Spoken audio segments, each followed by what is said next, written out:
सारी दुनिया है लॉकडाउन में, कोरोना है सबका रोना। डरने वाली बात नहीं है, सावधानी हमको रखनी है। 1 मीटर की दूरी से ही बात है हम सबको करनी है। बच्चों आओ पढ़ो सभी, कोरोना से डरो नहीं। बच्चों आओ पढ़ो सभी, कोरोना से डरो नहीं। पढ़ना लिखना है सबको, आगे बढ़ना है सबको।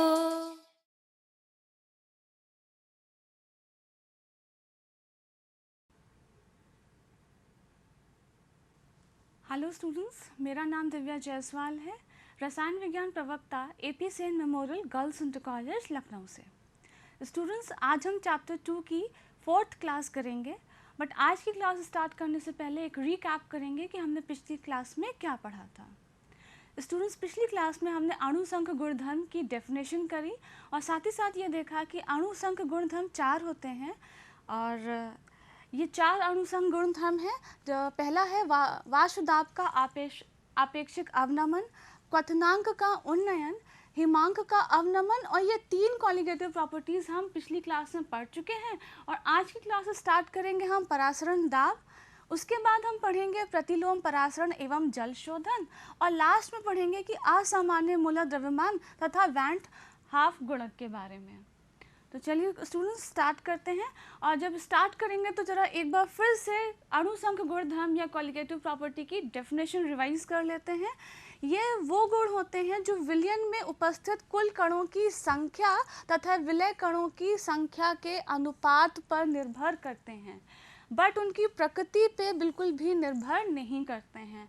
जैसा कि पहले बताया था, ये 4 अणुसंख गुणधर्म होते हैं। वाष्प दाब का आपेक्षिक अवनमन, जिसको पढ़ लिया है, न्यूमेरिकल भी प्रैक्टिस कर लिया है। दूसरा है क्वथनांक का उन्नयन, इसको भी पढ़ा था, न्यूमेरिकल भी प्रैक्टिस किया है। साथ ही साथ हिमांक का अवनमन भी पढ़ा था, न्यूमेरिकल भी कर चुके हैं। आज जो हमें पढ़ना है, जहाँ से हम स्टार्ट करेंगे, वो है परासरण दाब। तो स्टूडेंट्स, परासरण दाब के बारे में पढ़ने से पहले हम ये जानेंगे कि परासरण क्या होता है। स्टूडेंट्स, आपकी डे टू डे लाइफ से आपने देखा होगा कि जब कच्चे आमों का अचार डाला जाता है तो उसको नमकीन पानी में रखा जाता है, जिससे वो कच्चे आम थोड़े संकुचित हो जाते हैं। जो मुरझाए हुए फूल हैं, अगर उनको वापस से पानी में रखेंगे तो फिर से वो ताज़ा हो जाते हैं। किशमिश को अगर आप रात भर पानी में रखते हैं तो सुबह तक वो अंगूर के साइज़ की हो जाती है। स्टूडेंट्स, अगर आपने इन सभी घटनाओं में ऑब्जर्व किया होगा तो एक चीज़ कॉमन थी कि ये सभी पदार्थ एक प्रकार की झिल्ली से घिरे हुए हैं। ये झिल्लियाँ जो होती हैं वो प्राकृतिक भी होती हैं, जो प्लांट या एनिमल ओरिजिन की होती हैं, या फिर संश्लेषित होती हैं, जैसे कि सेलोफेन। इन झिल्लियों में छोटे छोटे से छिद्र होते हैं, जिसमें से केवल विलायक के अणु ही पास कर सकते हैं, विलय के अणु पास नहीं करते हैं। और इसी गुण के कारण इन झिल्लियों को हम semi permeable membrane, that is अर्ध पारगम्य झिल्ली कहा जाता है इनको। और स्टूडेंट्स, यदि इसी अर्ध पारगम्य झिल्ली कि दोनों तरफ हम 2 भिन्न सांद्रताओं वाले विलयन ले लें, या कह सकते हैं कि 2 भिन्न सांद्रताओं वाले विलयन को सेमी परमिएबल मेम्ब्रेन से अगर पृथक किया जाए, तो ये ऑब्जर्व किया जाता है कि जो जल के अणु हैं वो कम सांद्रता वाले विलयन से अधिक सांद्रता वाले विलयन की ओर जाते हैं SPM से होकर। तो इस प्रोसेस को, इस प्रकरण को हम परासरण कहते हैं।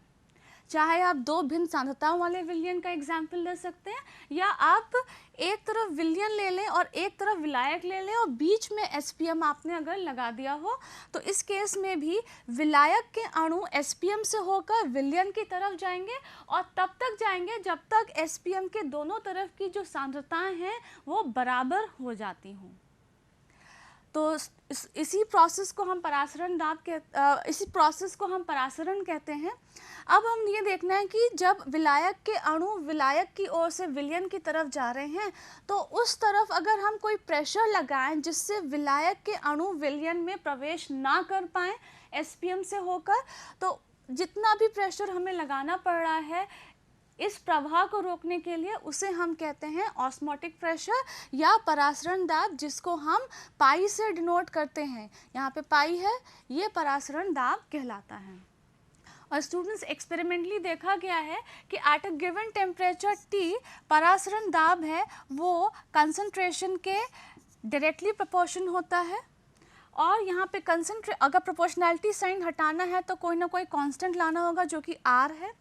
कंसंट्रेशन को हम फर्दर लिख सकते हैं कि ये मोलारिटी होता है तो हम लिखेंगे number of moles upon volume, और आर और टी को हम एज इट इज़ ही लिखेंगे। अगेन अगर हम नंबर ऑफ मोल्स को एक्सपैंड करें तो हम लिख सकते हैं कि pi that is osmotic pressure is equal to W2 upon M2 और इनटू वॉल्यूम रहेगा जो कि लीटर्स में रहेगा, और आर और टी न्यूमरेटर में रहेगा। तो ये फॉर्मूला हो गया ऑस्मोटिक प्रेशर का। और क्योंकि आप यहाँ देख सकते हैं कि अगर सारे वेरिएबल्स की वैल्यू पता हो, सिर्फ M2 अननोन हो, तो M2 की यहाँ पे गणना की जा सकती है, दैट इज़ परासरण दाब एक कॉलिगेटिव प्रॉपर्टी है। तो इस फॉर्मूले पे बेस्ड हम एक न्यूमेरिकल भी प्रैक्टिस कर लेते हैं कि एक प्रोटीन की 200 सेंटीमीटर क्यूब जलीय विलयन, दैट इज़ ये वॉल्यूम दिया है बट सेंटीमीटर क्यूब में दिया, तो उसको हम लीटर्स में कन्वर्ट करेंगे बाय डिवाइडिंग विद 1000, और 1000 से डिवाइड करने के बाद इसकी वैल्यू आ जाएगी 0.200 लीटर्स। इस जलीय विलयन में इतने ग्राम्स प्रोटीन घोला गया, दैट इज़ W2 की वैल्यू है ये, 300 केल्विन टेम्परेचर है ये, तो T की वैल्यू हो गई। इस विलयन का परासरण दाब ये इतना दिया, दैट इज़ ये पाई की वैल्यू है, इतना दाब पाया गया है। और प्रोटीन के मोलर द्रव्यमान का परिकलन कीजिए जिसमें R की वैल्यू दी है। तो ज़रा हम फॉर्मूला फिर से लिख लें कि फॉर्मूला क्या था, pi is equal to W2 upon M2 into volume और न्यूमरेटर में R इंटू टी। क्योंकि हमें मोलर मास निकालना है तो उसको हम LHS में ले जाएं, फिर हो जाएगा W2 into R into T upon pi into V। तो W2 की वैल्यू कितनी है 1.26, R की वैल्यू दी गई है 0.083, टेम्परेचर 300 केल्विन दिया है, अपॉन पाई की वैल्यू भी दी है 2.57 इंटू 10⁻³ वॉल्यूम दिया है 0.200। इसको आप कैलकुलेट करेंगे तो आंसर आएगा 61.022 ग्राम पर मोल। तो ये M2 की वैल्यू हो गई।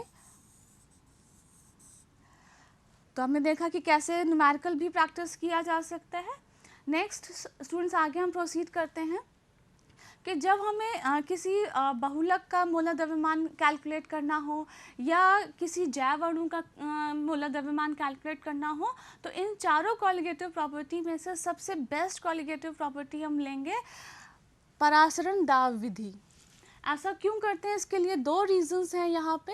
पहला है कि इसमें जो गणना की जाती है वो कमरे के ताप पे की जाती है, क्योंकि कुछ ऐसे जैव अणु होते हैं जो उच्च टेम्परेचर पे, हाई टेम्परेचर पे वो अस्थायी हो जाते हैं, तो बेटर है कि रूम टेम्परेचर पे उनके मोलर द्रव्यमान की गणना की जाए।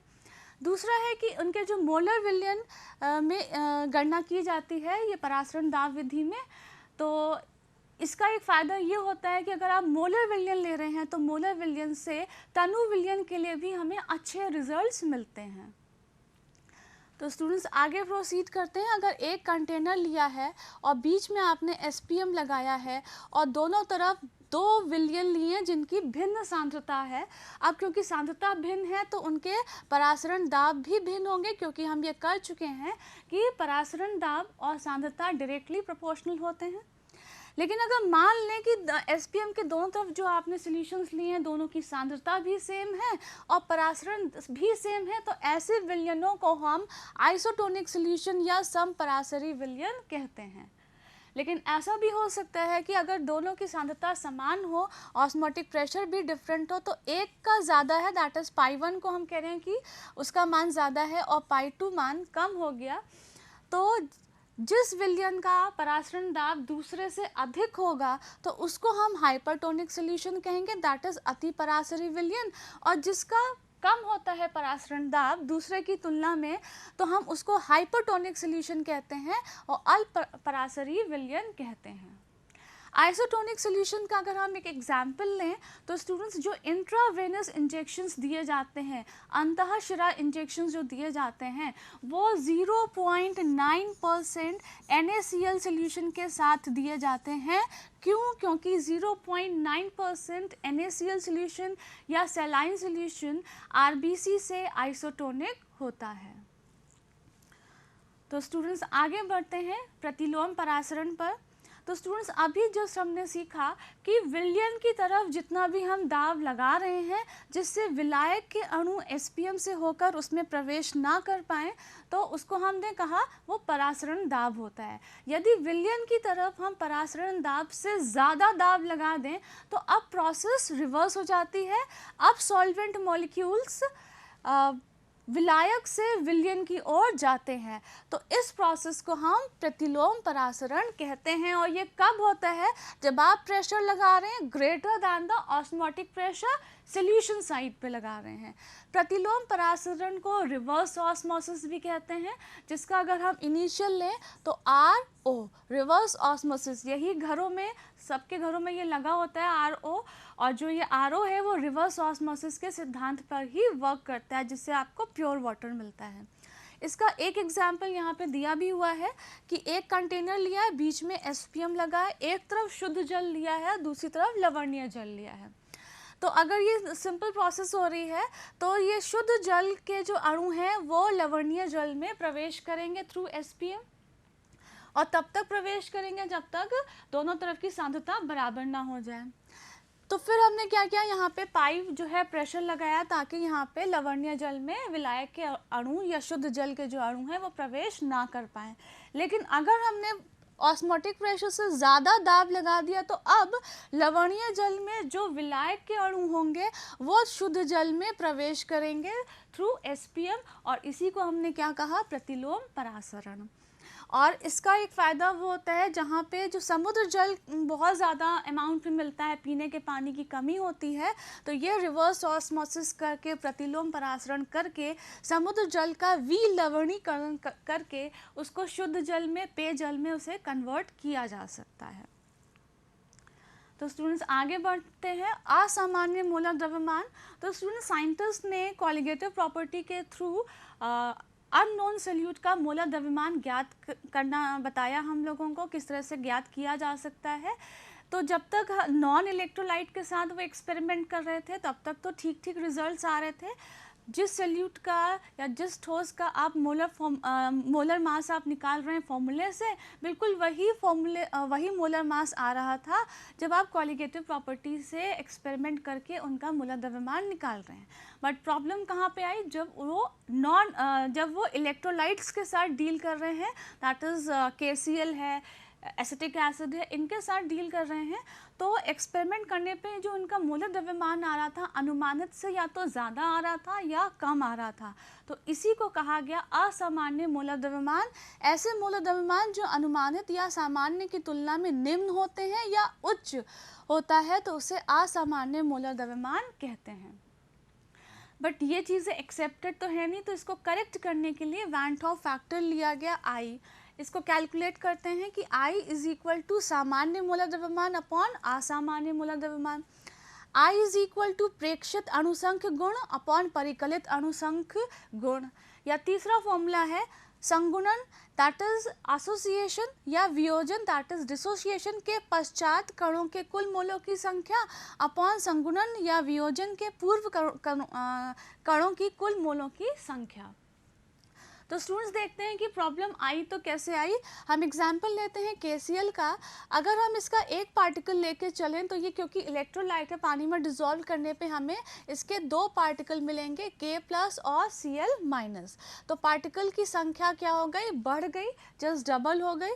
और हमने पढ़ा है कि कॉलिगेटिव प्रॉपर्टी, जो कि हम एलिवेशन इन बॉइलिंग पॉइंट का एग्जाम्पल लेते हैं, ये इनवर्सली प्रोपोर्शन होता है मोलर मास। और कॉलिगेटिव प्रॉपर्टी हमेशा विलय कणों के संख्या पर डिपेंड करते हैं। लेके तो हम एक चले थे, लेकिन अगर वो डिसोशिएट करके वो 2 में कन्वर्ट हो गए, डबल हो गई, यानी कॉलिगेटिव प्रॉपर्टी में जो दैट इज उन्नयन आएगा, एलिवेशन इन बॉइलिंग पॉइंट में जो एलिवेशन आएगा वो 2 टाइम्स हो गया क्योंकि नंबर ऑफ पार्टिकल्स डबल हो गए, तो मोलर मास से इन्वर्सली प्रोपोर्शन यानी मोलर मास क्या हो जाएगा, हाफ। तो जितना हम एक्सपेक्ट कर रहे थे कि KCl का मोलर मास आना चाहिए, लगभग उससे हाफ आ रहा था। सिमिलरली जब एसिटिक एसिड का एग्जाम्पल लें तो एसिटिक एसिड के अगर हमने 2 पार्टिकल्स लिए तो ये वाटर में जाके डाइमराइज कर जाते हैं, दैट इज़ 2 अणु मिलकर एक अणु मिलेगा ड्यू टू हाइड्रोजन बॉन्डिंग। ये 2 जो है आपस में जुड़ जाते हैं, दैट इज़ 2 पार्टिकल लेके चले थे एक, यानी कि पार्टिकल्स हाफ हो गए। तो डेल्टा टी बी जो है इन्वर्सली प्रोपोर्शन है मोलर मास से, तो जितना एलिवेशन होना चाहिए था उसका हाफ एलिवेशन हुआ, तो मोलर मास कितना हो जाएगा, just double, that is mass आना चाहिए था 60 ग्राम पर मोल, ऑलमोस्ट डबल आ रहा है 120 ग्राम पर मोल। और ये वैल्यूज एक्सेप्टेड तो है नहीं, तो उनको करेक्शन टर्म हमें वहाँ पे लगाना पड़ेगा उनका करेक्ट मोलर मास डिटरमाइन करने के लिए, तो उसके लिए ही आई की आप कैलकुलेशन करेंगे।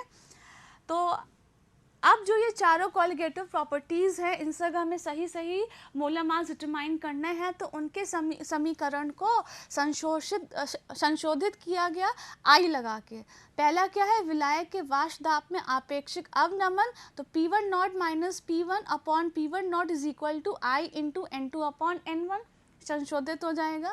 क्वथनांक का उन्नयन, that is delta TB is equal to I into KB into M। हिमांक का अवनमन delta TF is equal to I into KB into M। और विलयन का परसरण दाब, that is pi is equal to I into N2 RT upon V।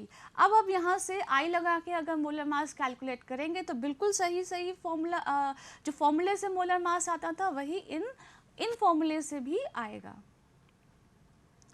तो students देखते हैं कि सही मोलर मास कैसे कैलकुलेट करा जा सकता है आई लगा के। दैट इज़ KCl था, 1 पार्टिकल लिया जो डिसोशिएट होके K प्लस और Cl माइनस में डिसोशिएट हो गया, तो 1 पार्टिकल्स हो गए। डेल्टा TB तो इन्वर्सली प्रोपोर्शन है मोलर मास से, क्योंकि यहाँ पे पार्टिकल्स की संख्या बढ़ गई, जस्ट डबल हो गई, 2 आ गया, मोलर मास हाफ हो गया। अब हम आई निकालें अगर इसका, तो आई होता है नंबर ऑफ पार्टिकल्स, जो थर्ड फॉर्मूला था, number of particles after dissociation कितने में 2, बिफोर डिसोसिएशन कितने थे 1, तो आई की वैल्यू हो गई 2। तो अब अगर हम delta TB is equal to I into KB into M calculate करेंगे तो मास हमारा पहले हाफ आ रहा था, लेकिन अगर हम 2 से मल्टीप्लाई कर देंगे, या I की वैल्यू हमने रख दी 2, तो अब यहाँ से अगर आप निकालेंगे तो सही मास कैलकुलेट हो जाएगा। सिमिलरली आप एसिटिक एसिड का देखेंगे तो एसिटिक एसिड के 2 पार्टिकल्स आपने लिए, तो वो डाइमराइज करके एक पार्टिकल बना रहा है, दैट इज़ 1। इसका अगर हम आई कैलकुलेट करें तो आफ्टर एसोसिएशन पार्टिकल है 1, बिफोर एसोसिएशन पार्टिकल्स हैं 2, तो वैल्यू आ गई 0.5। तो अब फिर से अगर हम यहाँ पे delta TB that is elevation in boiling point से अगर हम कैलकुलेट करना चाहें मोलर मास, तो पहले क्या प्रॉब्लम थी, जब हमने आई नहीं लगाया था मोलर मास जस्ट डबल आ रहा था, अब आई लगाते हैं, आई की वैल्यू है 0.5, तो अब जो है मोलर मास सही कैलकुलेट हो जाएगा। So this is why we are saying that I is the correction term, कि आई को हम करेक्शन टर्म की तरह यूज़ करते हैं। नाउ एक क्वेश्चन भी प्रैक्टिस कर लेते हैं। क्वेश्चन है आपका, फ्लोरोएसिटिक एसिड के 19.5 ग्राम को 500 ग्राम में घोलने पर जल के हिमांक में 1.0 डिग्री का अवनमन हुआ, that is depression in freezing point. Fluoroacetic अम्ल का वैन टॉप गुणांक दैट इज आई कैलकुलेट करना है, और वियोजन स्थिरांक दैट इज Ka कैलकुलेट करना है। तो सबसे पहले हम निकालेंगे कि यहाँ पे जो फ्लोरोएसिटिक एसिड है, आई निकालने के लिए normal molar mass upon M normal का फॉर्मूला यूज़ करेंगे। तो फ्लोरोएसिटिक एसिड का पहले फॉर्मूले से जो नॉर्मल मोलर मास है वो कैलकुलेट करेंगे, तो आएगा 78 ग्राम पर मोल। अब हम देखेंगे कि जो कॉलिगेटिव प्रॉपर्टी जब हमने आई नहीं लगाया है तब उससे क्या मोलर मास आएगा, ऑब्वियसली वो एम नॉर्मल मोलर मास होगा। तो फॉर्मूला है delta TF is equal to KF into W2 upon M2 into W2 और यहाँ पे 1000। तो अगर हमें M2 कैलकुलेट करना है तो M2 को LHS में ले गए, बाकी सब जो है RHS में ले गए। और ये delta T F into W2। के एफ की वैल्यू, क्योंकि पता है कि वाटर है तो के एफ की वैल्यू होगी 1.86, W2 दिया गया है 19.5 ग्राम्स और ये 1000 अपॉन डेल्टा टी एफ दिया है कि 1 डिग्री का डिप्रेशन हुआ है फ्रीजिंग पॉइंट में, और W2 यहाँ पे W1 होगा, तो W1 हमारा लिया गया है 500 ग्राम्स। तो सॉल्व करने पे आंसर आ रहा है 72.54 ग्राम पर मोल। अब हम I कैलकुलेट कर लें। I होता है नॉर्मल मोलर मास अपॉन एब नॉर्मल मोलर मास। नॉर्मल मोलर मास हमारा 78 आया है, एब नॉर्मल मोलर मास 72.54 आया है। इसको सॉल्व करेंगे तो I की वैल्यू आएगी 1.075। अब हम निकालेंगे अल्फ़ा कैलकुलेट करेंगे, क्योंकि हमें degree of dissociation that is वियोजन स्थिरांक के ए निकालना है, तो पहले हम अल्फ़ा निकालेंगे। वो फॉर्मूला होता है I-1 अपॉन n-1। I की वैल्यू हम लिख चुके हैं 1.075 माइनस 1 अपॉन n क्या है, number of particles after dissociation. जब एसिटिक एसिड डिसोशिएट करेगा तो वो 2 पार्टिकल्स में होगा, एक फ्लोरोएसिटेट आयन और एक H+ आयन। तो 2 माइनस 1 लिखेंगे, दैट इज़ यहाँ पे आंसर आएगा 0.075। ये हमारा अल्फ़ा की वैल्यू आ गई। अब अल्फ़ा आ गया तो हम Ka निकालेंगे, और ये फॉर्मूला आपने पढ़ा हुआ है इक्विलिब्रियम चैप्टर में, that is C alpha square 1 minus alpha. C क्या है, कंसंट्रेशन है, दैट इज मोलारिटी। आप इतना वैल्यू अगर आप अलग से कैलकुलेट कर दें तो आपको मोलारिटी पता चल जाएगी, जिसकी वैल्यू है 0.5 आएगी। अल्फ़ा की वैल्यू है 0.075 का आपको स्क्वायर करना है अपॉन 1 माइनस 0.075, और जब आप इसको सॉल्व करेंगे तो आंसर आएगा 3.07 इंटू 10⁻⁻3। तो यहाँ से आपका Ka की वैल्यू आ गई और यहाँ से आपका I की वैल्यू आ गई। तो स्टूडेंट्स, आज ये चैप्टर यहाँ पे कंप्लीट होता है। तो पहले हम रिवाइज कर लें कि आज हमने क्या क्या पढ़ा। आज हमने अणुसंख्य गुणधर्म के बारे में पढ़ा। 4 क्वालिटेटिव प्रॉपर्टीज़ होती हैं, जिसमें से 3 हम पिछली बार पढ़ चुके थे, दैट इज़ वाष्प दाब में आपेक्षिक अवनमन, फिर हिमांक का उन्नयन, क्वथनांक का उन्नयन, देन हिमांक का अवनमन।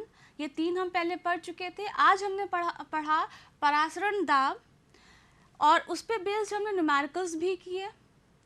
साथ ही साथ उसके बाद हमने पढ़ा कि प्रतिलोम परासरण क्या होता है, उसका क्या एप्लीकेशन होता है, जल शोधन क्या होता है, इन सब चीज़ों के बारे में पढ़ा। और फिर उसके बाद हमने पढ़ा असामान्य मोलर द्रव्यमान, ये क्या होता है, किस वजह से असामान्य मोलर द्रव्यमान आता है, फिर उसे किस तरीके से करेक्ट किया जाता है बाय वैन 't हॉफ गुणांक। तो इससे आपको करेक्ट करने के बाद हमें पता चला कि ये सब करेक्ट करने के बाद हमें सही मोलर द्रव्यमान ज्ञात होता है। तो स्टूडेंट्स, आज की क्लास वाइंड अप करने से पहले देखते हैं कि आज का क्या होमवर्क है। पहला क्वेश्चन है कि निम्न विलयनों को उनके क्वथनांक के बढ़ते हुए क्रम में व्यवस्थित कीजिए। तो ये 4 विलयन है। पहला है 1 मोलर K4FeCN6, दूसरा है 1 मोलर NaCl, तीसरा है 1 मोलर ग्लूकोज और 1 मोलर कैल्शियम क्लोराइड।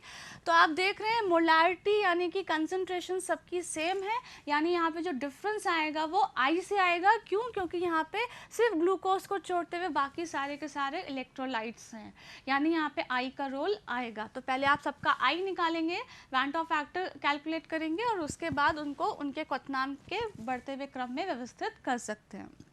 दूसरा है क्वेश्चन कि क्या होगा यदि आरबीसी को निम्न विलयनों में रखा जाए।